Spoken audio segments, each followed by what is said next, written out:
60,000 loyal followers by his release date.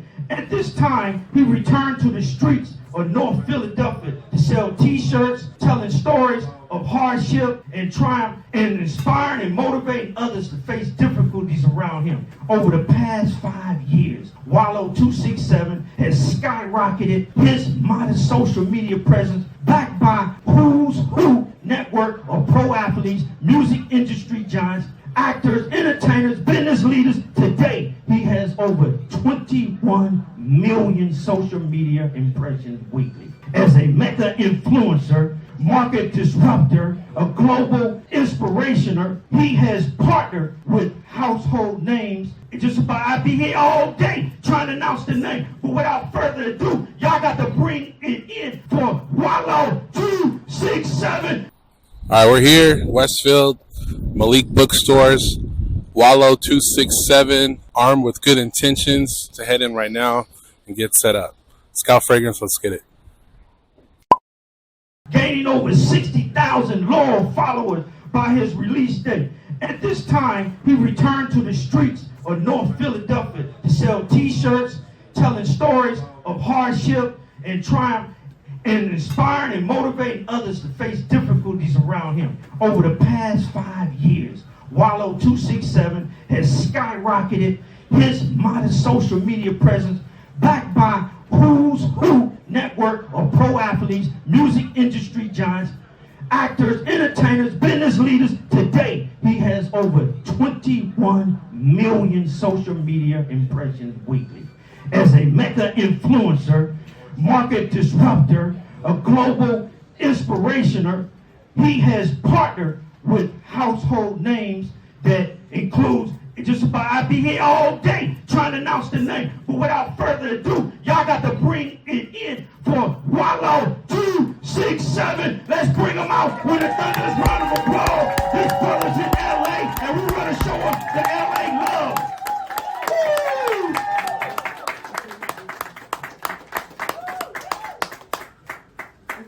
The greatest introduction of all time.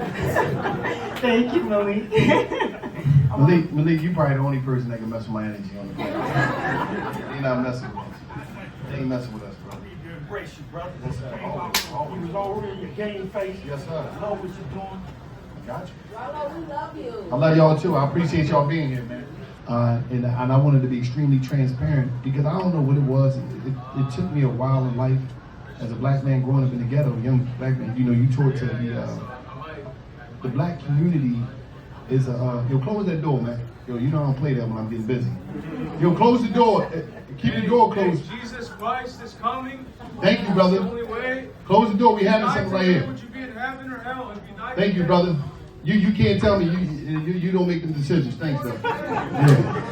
Yeah, I check somebody straight to the point. You know, I don't play. Thank you, brother. God bless you, man. Pray for me, man. Okay, let's get into this book. You took us to a place where, you know, a lot of people never experience that. And so I think the empathy that people have from you, from hearing your story, from watching you on $1 Million a Big Game, and all the incredible stuff you're doing, I didn't feel as connected to your story until I read this book and you took me with you on this journey. What was that like to go relive all of that while you were writing this book? It was deeper when I was doing the audio book, you know, because I'm in the booth and I'm doing it. But I just think, I think in the ghetto, we glorify prison like it's just, you know, everybody got the tough story. I didn't have a tough story, and I didn't want to hold that back from the people that need to hear, especially the young people, you know, because everybody like, oh, it's to jail. No, it was crazy.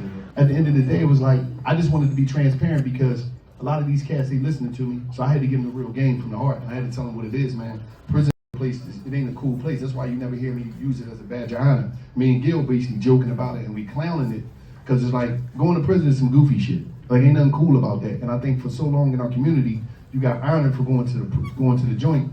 And I just wanted to let dudes know, man, I was scared. It's real in there. You could die in there. You get raped in there. And I wanted to give you the real honest side. Nobody talks about the honest side. Everybody just came home lifting weights and tough. I'm like, no, that ain't how it go. It wasn't like that in there. You know, so it was like just being real about my life, because to me, I just be laughing a lot of times. Social media is a good platform to have a message. It's a good platform to market music, market your clothes, market things. But I see too much fake shit. Everybody is perfect, and that's not how life is. And I think no matter how much success I get, this book was important because I just wanted to share, I wanted people to see the struggles that took place in my life and the similarities that they could see with struggle in their life and how I never gave up. It wasn't about just telling the story and telling you this glamorous how everything was perfect. I don't remember a perfect moment in my life, but I just know that I didn't give up, no matter the situation, and there's people out there that need that. This book is not just for somebody that went to prison. It could be drug use, it could be homelessness, it could be a bunch of things that you have in these hardships with, and you just like, you want to give up, but I just want you to hold on until that alarm clock come on, or you reach that space in your life where you get to know who you are, where you start loving yourself. Because when you growing up in the world, especially the people that the world forgot about, when you growing up in them environments in the world, people don't understand. You gotta go through all this in order to get to a certain place, especially when you're a person of color. You gotta go through a lot of in the ghetto. The trauma, the lack of parents, the single parent homes, the abuse, the all types, it's so much shit, pedophilia, it's so much shit that you go through. You really can't start living till you about in your 30s and you wake up. And you go through the manipulation, you go being taken advantage, you go through all and now you know, like, damn, I finally get to live. So it's like, I just wanted to share my story with people, let them know, listen, I've been through all that shit too, I've been through a lot. And you probably have too, just don't give up, because I ain't give up, and that's the only reason why I'm here. There wasn't no special ingredients I had. I just ain't quit, that's it.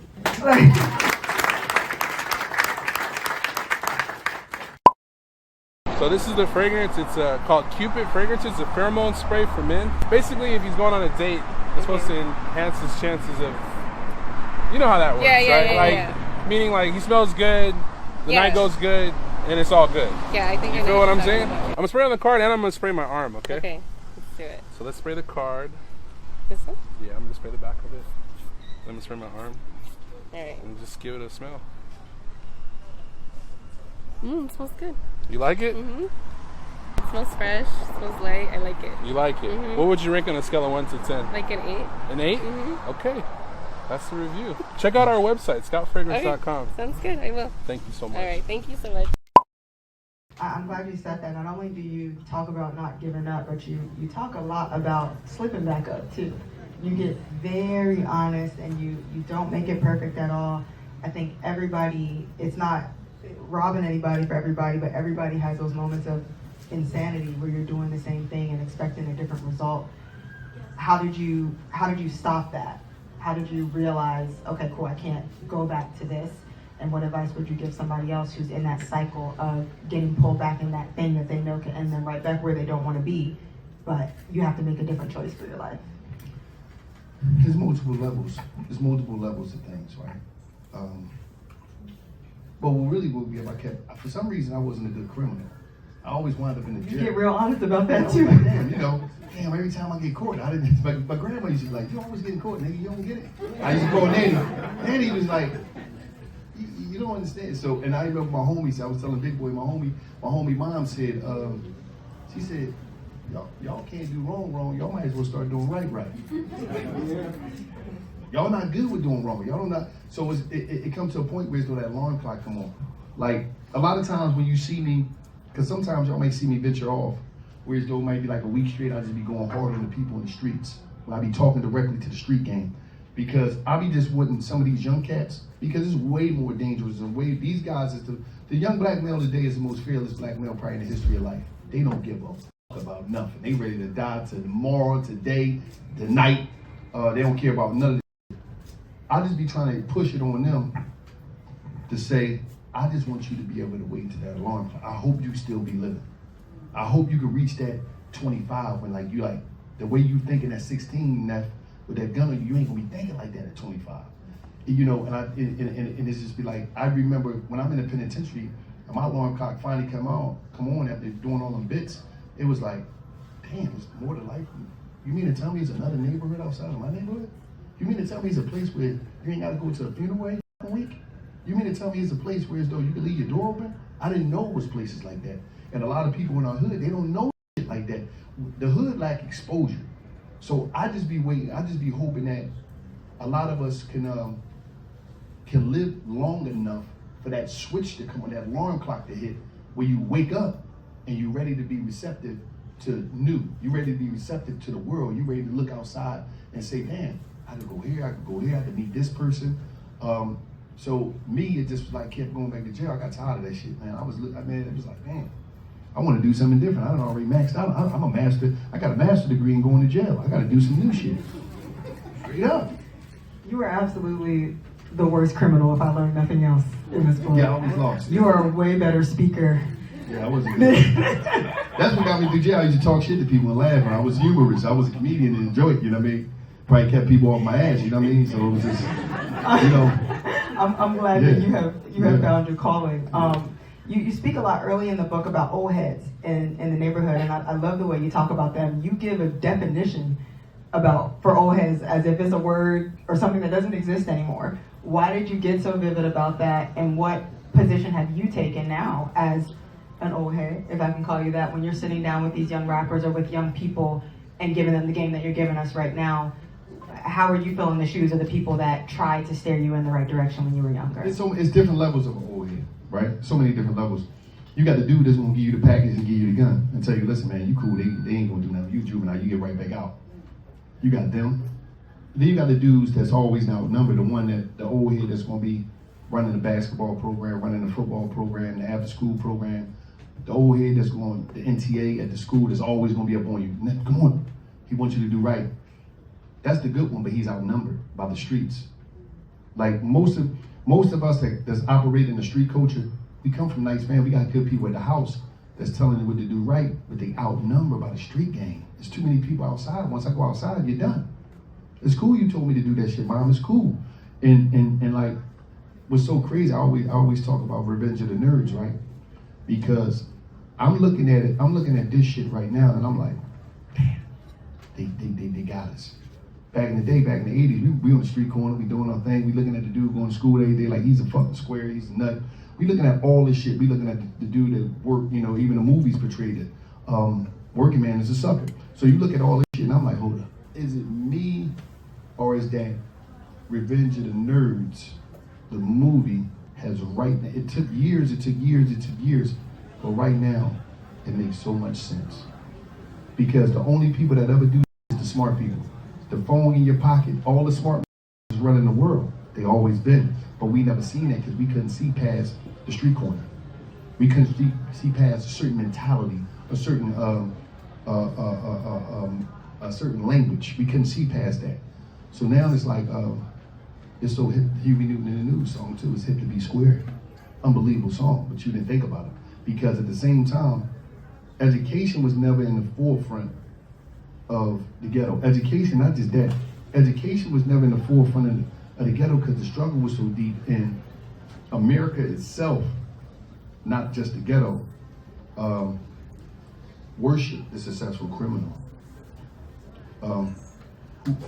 People could tell you more about, you know, if you go from the 80s, I'm just start from the 80s. If you go from the 80s up, people could tell you more about Scarface, Michael Corleone, Tony Soprano than they could tell you who the presidents was.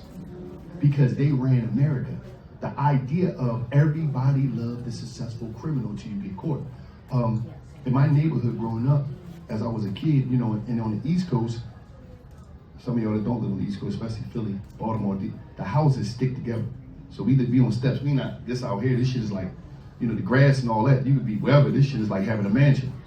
You know what I mean? This all so we sit on the. I'm sitting on the steps, and as I sit on the steps, I'm sitting there and I'm seeing like, when my man pull up with that Benz and that Coogee rap playing, Road to the Riches, he got that gold chain on, the pinky ring, the feline sweatsuit on. He's coming to the neighborhood to get the most beautifulest girl in the neighborhood. But you know what I was paying attention to? I wasn't just paying attention to him. I was paying attention to how I sat there and I seen Miss Brown, Miss Johnson, Miss Green, Miss Betty. They all waved at him. Hey, baby. I never seen him wave at Mr. John that was a plumber coming home from work dirty every day. So I said to myself, oh, I'm looking at this shit every day. I'm like, okay, I got to get some money. And I got to go out here and steal the American dream because I ain't never seen nobody that worked for it get respect in the neighborhood. They ain't, and if you think about it, when you go back, that's everybody in the neighborhood. So I was taught from the women in my neighborhood who I had to be. See, in the ghetto, The women dictate the culture. They teach, even to now, women dictate culture. Women educate us on what we got to be and what we got to do in order to have done. And that's major in the ghetto. And that's why you see people taking the penitentiary chances. Like I done had homegirls, you know, they be like, yeah, I don't want my son to do this, I don't want. I be like, Keisha, come here. Fuck you mean? You all you talk to is drug dealers. How you gonna say you don't want your son to be a street nigga? I never seen you talk to nobody that wasn't a street nigga. You ain't going to, you think the dude that work ain't enough for you.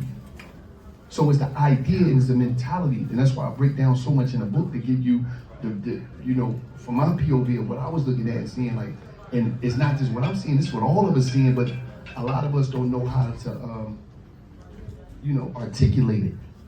To be, for our people to say, oh damn, but when you hear it, you like, it do make sense. So, you know, it's deep, this shit is deep.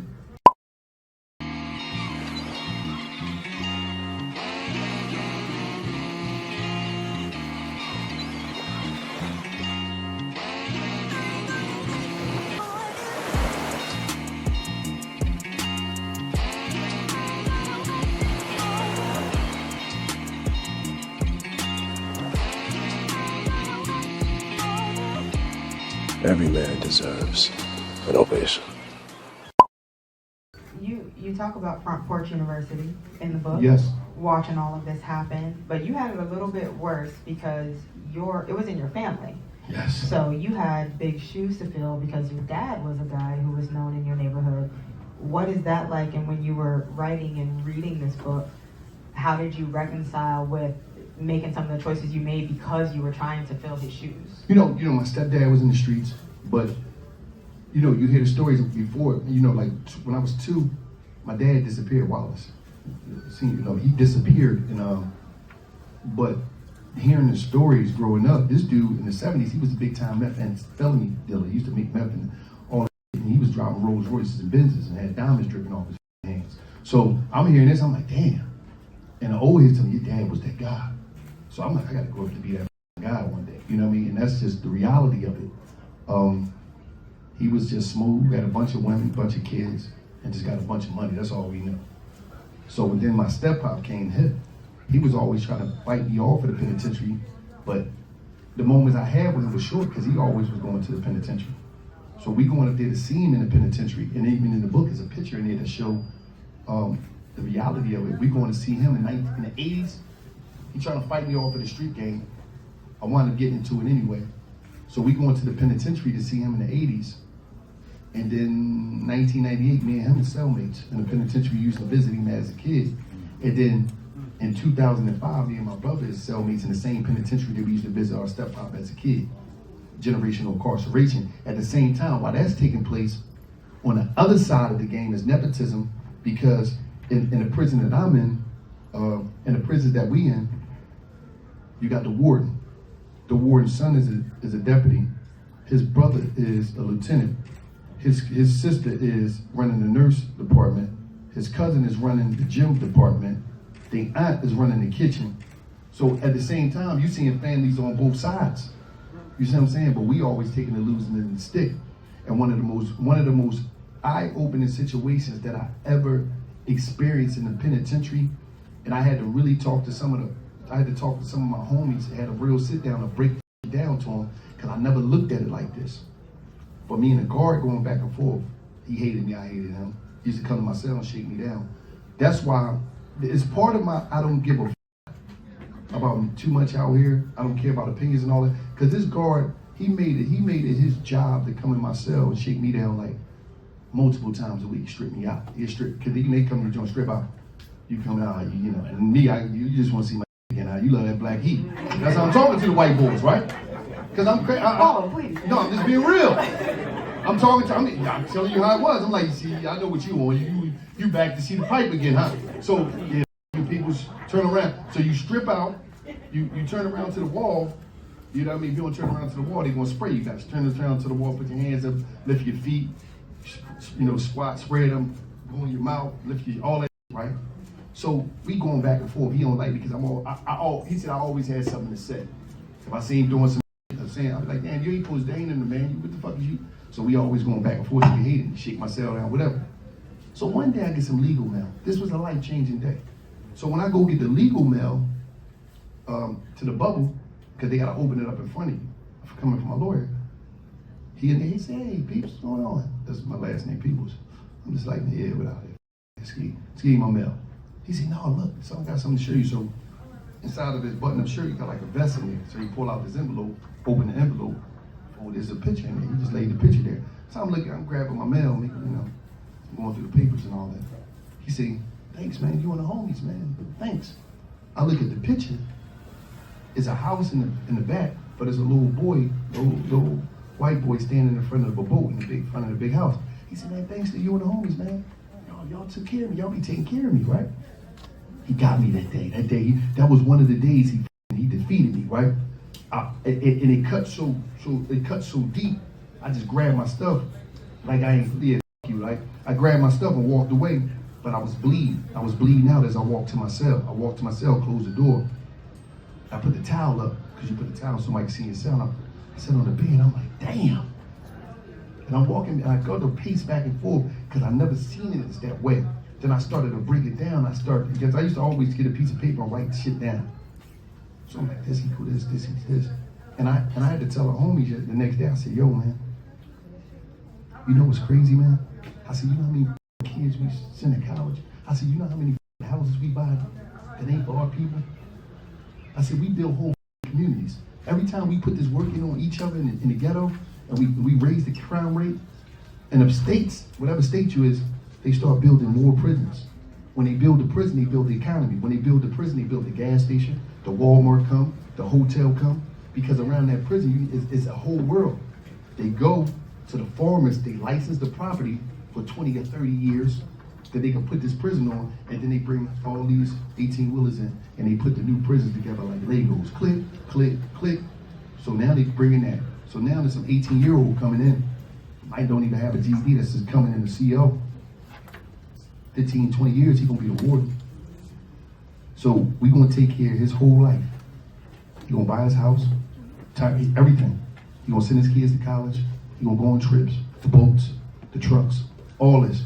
The whole time we sit in the penitentiary and we going in the neighborhood doing all this dumb shit. We building whole communities in middle America, but we tearing our community down. I told the homies, I said, ain't none of us buy our moms no house. I said, I got all this time. You know how many houses I bought? You know how many houses you bought? Because I'm sitting around, we walk in the yard and we 5 deep. That's most of the time, and based on your time, you rolling with people that got your time, and we 5 deep, we all got 20, and that's 100 years.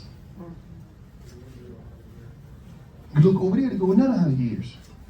You look over there to go another 100 years. So we literally walk in the yard in the penitentiary, and any given time it's 300-400 dudes in a yard.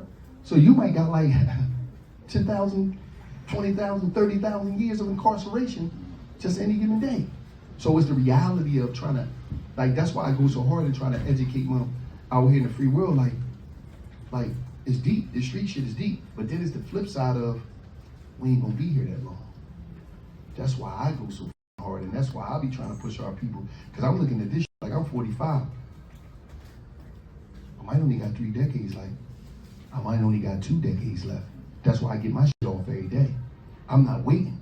And with this book, I'm trying to explain to people, one of the biggest haters that you got in your life is you.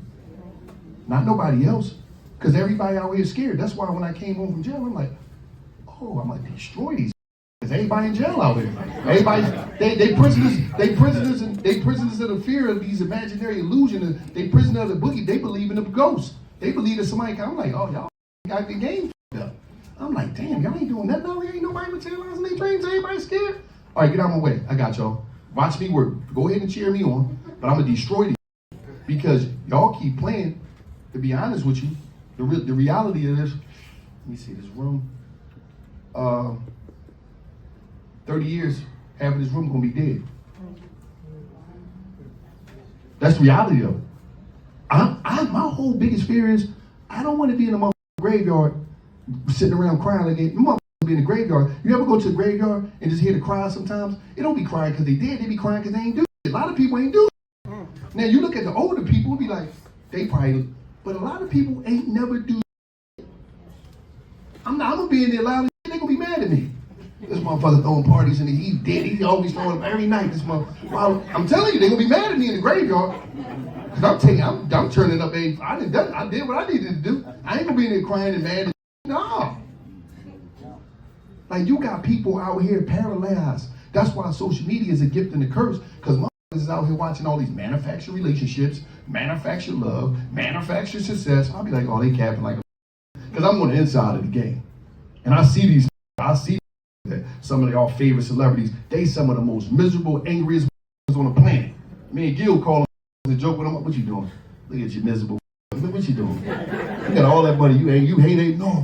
You be surprised. Some of y'all favorite basketball players, rappers, actors, they ain't got no lives.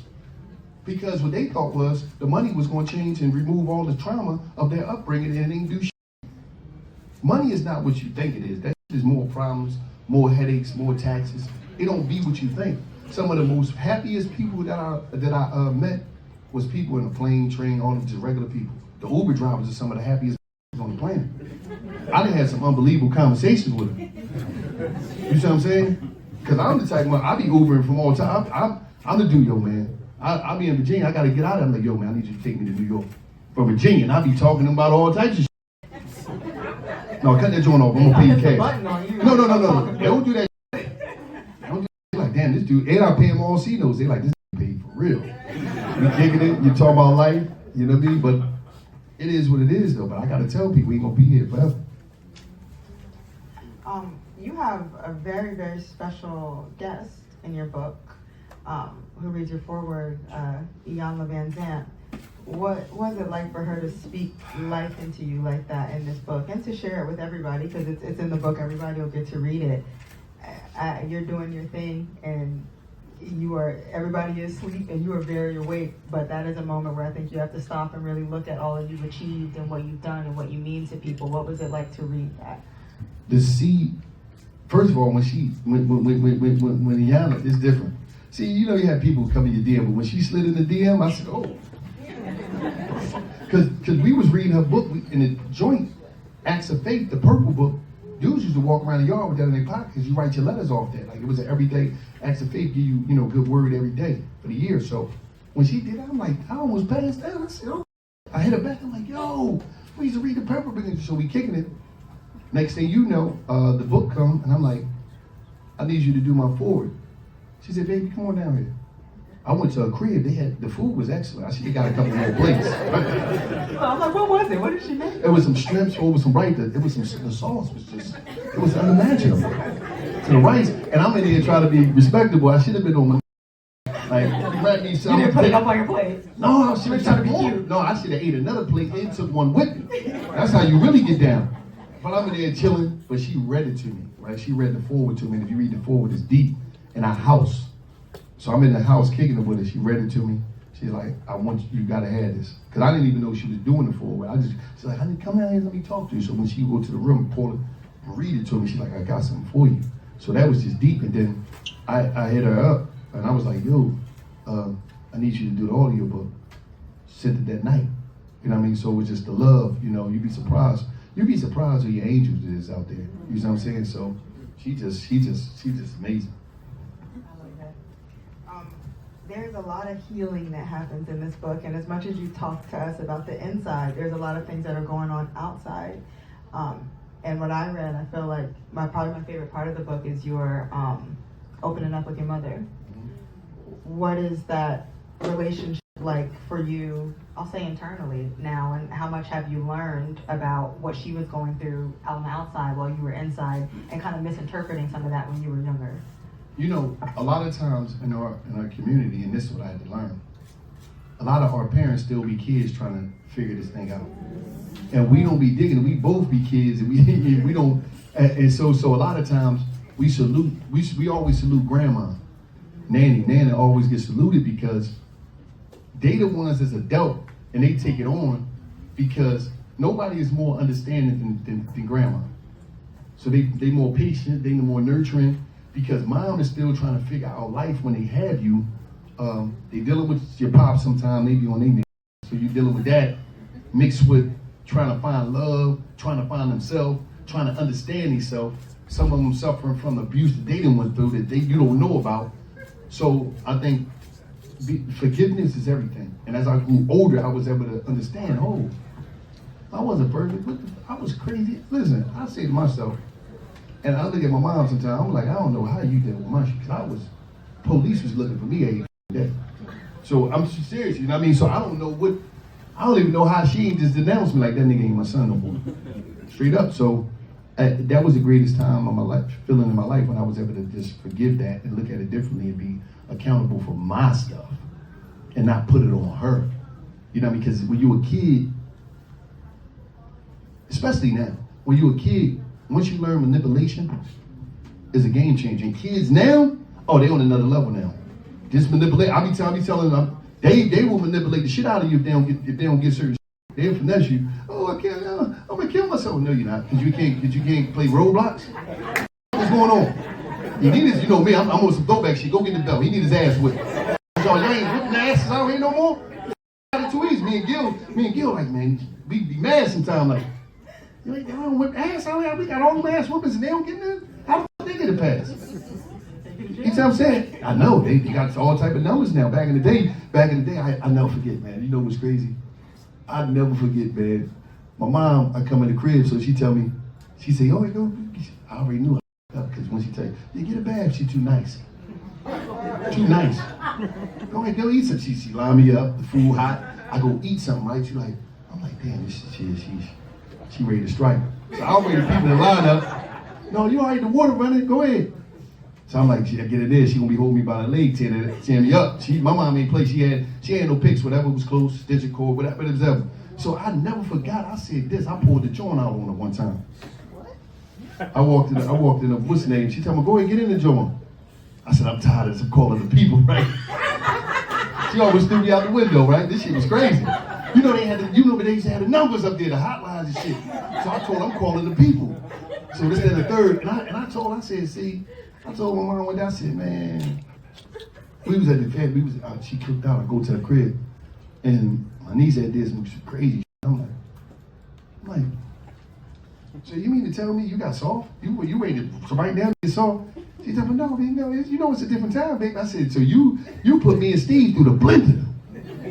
You see what I'm saying? You had us appointments for just because for future things that we might do.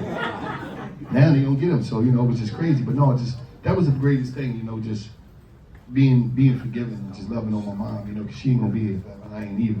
And I don't want to be the dude, the people that pass out at the funeral and all that, they ain't really do what they ain't tell the people they need to tell them when they was here. Shut up. Y'all fell out. Y'all wasn't even each other before. You know what I mean? So it's deep, but I had to make it right. You have a part in the book where you are very vivid about the moment where you, I'll say first, because that's how it felt like, first told your mom you loved her. Mm-hmm. It was deep, because we never used to say that. It was like, I don't know what it was. It was just like this hard thing. And my mom, what was so crazy? I didn't know how my mom looked at me until one day I called home from jail. Me and Steve was locked up. And I called home, and my mom told I called Nanny. And I heard my mom in the background, like, I said, Nanny was like, yeah, Wallo267, they locked up again, this, that, that. She said, all right, be all right, they know everybody in jail, they cool. So the way my mom, because one day we had a conversation, she's like, Wallo267, I knew you was gonna be all right. You know how to take care of yourself. I was figuring this shit out. So I was like, damn, you was figuring out, I thought you knew. Because you think of your mom, just because she your mom, she know everything. She know what to do for you, but they still trying to figure out shit. So she, her whole thing was like, no, you was special. You knew what to do. You was going to figure it out. Well, I was figuring it out. And I was like, damn, you was figuring it out? You didn't know how to be a mom. So it's deep. It get deep. So if you go back, if a lot of us play shit back in our minds and conversations and things we heard in the house and things, you'll be like, damn, I didn't know. And you'll have a different perspective. Because life is about perspective, how you see shit. It's about how you look at things. Because a lot of times, you can say something about me. You can say, I don't like you, or whatever.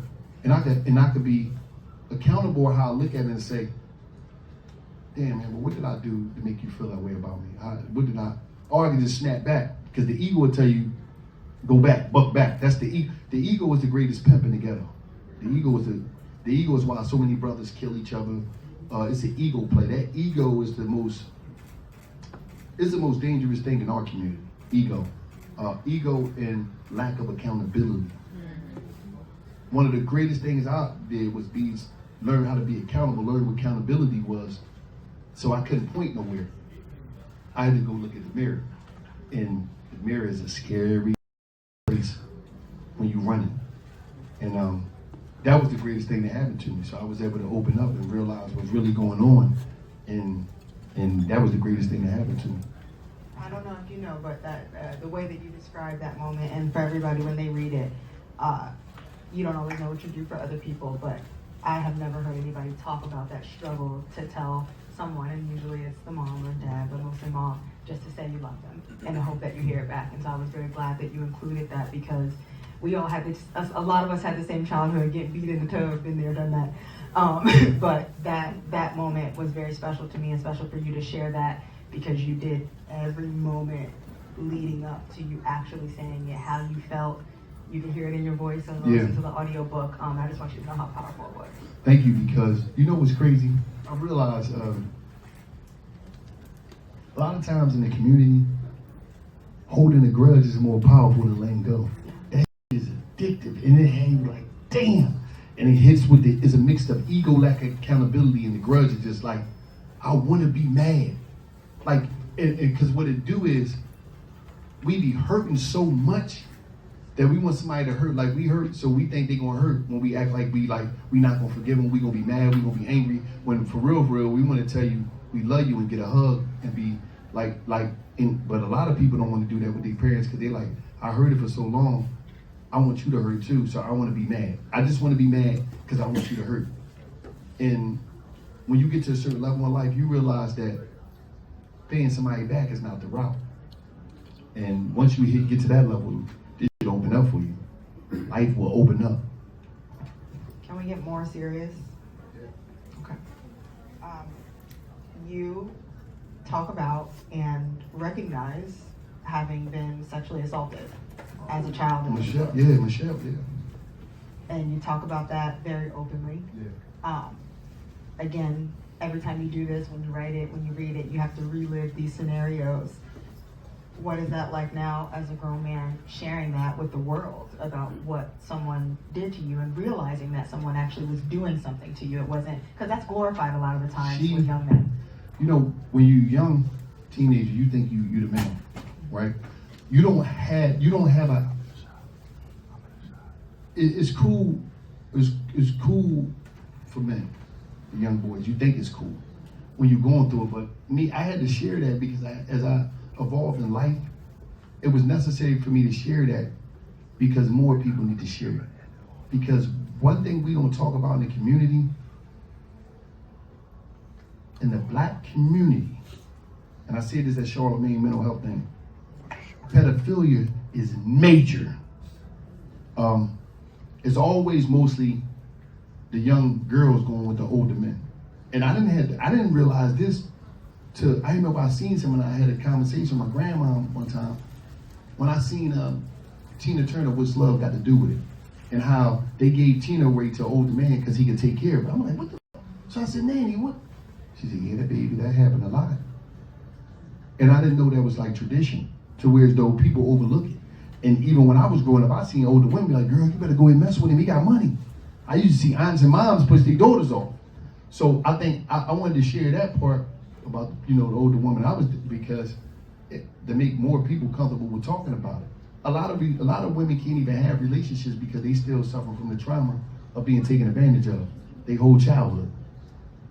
So I think it was necessary that I share that in brothers. It happened to brothers. So I think it was so necessary so others will feel comfortable sharing it and talking about it to get through it, whether it's therapy, whatever. I just thought that was very important. Thank you for sharing that. Yeah. And you have, is it easier to talk about now? Yeah. Okay. Because at one time, I thought it was the man move, like I'm cool. And then as I process and I evolve and I do, just think, I was like, oh, that shit wasn't cool. That wasn't supposed to happen like that. You know what I mean? Because a lot of people, innocence is taken away from them and they don't get a chance to grow. You know what I mean? That's why so many of us in the ghetto, we think we adults, and so many people never had a childhood. It was taken away from them. And somebody that very close to you is somebody who introduced you to, I think, this very terrible, you're terrible at it, this criminal life. Yeah. And a lot of the times that comes from somebody close. Have you dealt with forgiving your brother for introducing you to some of the things you were doing? The street game. You know what's crazy about Steve? Steve was my hero. You know what I'm saying? And I remember we were cellmates, and the first day we became cellmates, because he got transferred to another prison to come there. I remember calling Nanny, right? And it was the worst phone call I ever had with her, because I called and I was like, Nanny, hey man, you mean? Because I was so disconnected sometimes. Nanny, me and Steve, we in the same cell, this, that, and third. And it was a pause. And she wasn't cool with that. It was just like, it was always embarrassing. And I didn't ever realize how much I embarrassed Nanny. Nanny always worked. I'm talking about the longest, the oldest member of the church. Like, she was somebody. Nanny, somebody in our community. So I didn't know till later on that we was embarrassment sometimes. Me and Steve was in the streets putting it down. We was embarrassment. So it was like, oh yeah, shout out, Nanny be 90 this month. September 30th, she be 90. Nanny something else. Nanny read the book, was like, I didn't know you was doing a lot of shit. I knew you was doing, damn. That's what Nanny said. You showed her a lot of love though too, I hope she. And Nanny the one. She still, I'm talking about Nanny, this ain't what you think. Like, I would call Nanny, like, in the middle of the day, I'd be like, any given day, Nanny, what's up? What's going on? Oh, I'm downtown. I'm like, you downtown? What you doing? You drive? No, I caught the bus. So I remember she told me some of the real shit. I said, Nanny, you got a car. Like, why you catching the bus? Like, what you doing? Like, Nanny's still driving 90. So I said, what you catch the bus? She said, damn. And I told her, I said, Nanny, you should just chill, man. Sit down. I could have had somebody go get that for you. She said, baby, when you stop moving. All my friends that stop moving, they stop moving. I ain't trying to stop moving right now, baby. Let me do me. Mind your business. I said, oh, you right. I said, you right. You know what I mean? But yeah, it's deep. I want to ask you a question, because I like that you say that you got into this, but you weren't good at it. How different would your life have been if you were? If I was a successful criminal? Yeah. I don't know, man. Usually they get killed most of the time. The good dudes that get all the money, take care of stuff, what's the name? Because I wasn't a brutal criminal. I wasn't a dude that was tough, I wasn't trying to annihilate nobody. So with that right there, you're gonna lose. If you're not vicious, you're gonna lose. Because somebody's gonna get you out the way. It's gonna be some jealous, so it was a blessing that I wasn't, because I went to the penitentiary and my life changed. Through education, through just one more, through the alarm button, that alarm coming on. You talk about a lot of books when you were in jail, and some of my favorites. Yeah, you had great books. George Lois's book is one of my favorites. George Lois, listen, when I read that, and I'm gonna break that down, because I always was a marketing man, because I look like you got God, then you got marketing. And the reason I say that is you got God, who you worship, and who you believe in, who you fear, and then after that is marketing, because marketing is like this. They market who you should believe in. They market who you should vote for, what you should eat, what you should wear, what you should drive. Everything is marketed to you 24/7. So I'm sitting back studying like, hold up. Because I was a marketer when I was writing on walls back in the day. So I'm like, this is where it's at. Marketing is my key. I know how to communicate. I know how to move. There's certain things that I knew. And I was like, when I used to be in that cell, I'd be sitting there and I'd be like, hold up. I'm looking at the TV, right? I'm looking at the TV, man. I could go up. We could do this all night, Malik. I told you I was gonna look out for you. I told you I'm gonna look out for you, brother. I told you I'm gonna look out, and they showed up for us. Teamwork make the dream work, brother. I ain't gonna leave, man. I'm gonna take care. I'm gonna hold this I'm gonna take care of you.